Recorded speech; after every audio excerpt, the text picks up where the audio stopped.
চার চাকা প্রাইভেট গাড়ির সাথে সাইকেল আরোহীর মুখোমুখি সংঘর্ষ, গুরুতর আহত সাইকেল আরোহী।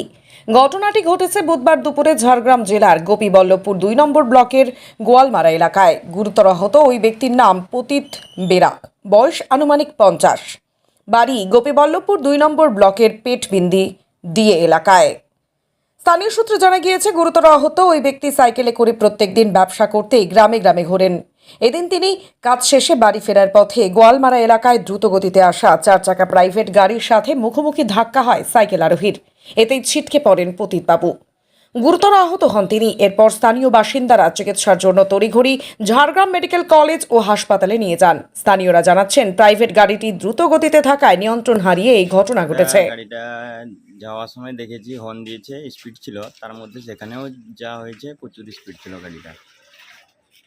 ঢুকে গেছিল কাঁচের মধ্যে, কাঁচের মধ্যে ঢুকে গেছে, মাথা অনেক রক্ত বইছে, প্রচুর ফেটে গেছে, মাথার এদিকেও ফেটেছে, এদিকেও ফেটেছে, সামনে প্রচুর জোরে হয়েছে অ্যাক্সিডেন্ট। গাড়ি হয়েছে মোটামুটি স্পিড ছিল, দেখে তো দোকানের মধ্যে ছিলাম, যাটা বুঝেছি স্পিড মোটামুটি ভালোই ছিল। আমি সামনে ছিলাম না, সেখানে আমি পরে গিয়ে দেখলাম, সামনে যারা ছিল বলতে পারবে ভালো করে, কিন্তু স্পিড ছিল গাড়িটা, এখান দিয়ে পেরিয়েছে দেখেছি। আমার নাম সৌমিত্র কুমার দে।